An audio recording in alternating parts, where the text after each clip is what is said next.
আজকের এই বিমান দুর্ঘটনা নিয়ে কারো মনে কোনো প্রশ্ন না থাকলেও আমার মনে হাজারো প্রশ্ন জাগছে।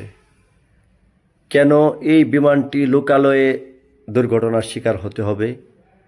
গত বছর ওয়াসিম জাওয়াদ কিন্তু তেমনই একটি দুর্ঘটনায় পড়েছিলেন এবং তিনি কিন্তু নিজের জীবন বাজি রেখে এবং নিজের জীবন উৎসর্গ দিয়ে বাংলাদেশের মানুষকে নিরাপদ জায়গায় লোকালয়ে না ফেলে তিনি কিন্তু ফেলেছিলেন একবারে নদীর ধারে।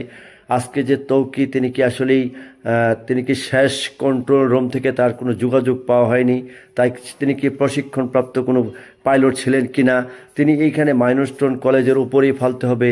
এটা আমার প্রশ্ন। যে আসলে হাজার মানুষের হাজার প্রশ্ন থাকলেও আমার প্রশ্ন কিন্তু ভিন্ন, যে কেন লোকালয়ে সেই প্রশিক্ষণ দিতে হবে এবং কেন লোকালয়ের উপর দিয়ে যেতে হবে?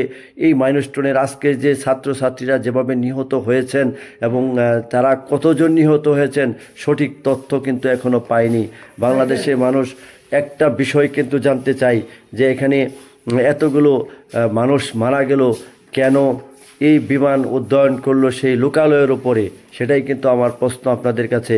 কেন সেই তৌকি যে বিমান বিমান প্রশিক্ষণ দিয়েছিলেন তিনি কি আসলে প্রশিক্ষিত পাইলট কি না?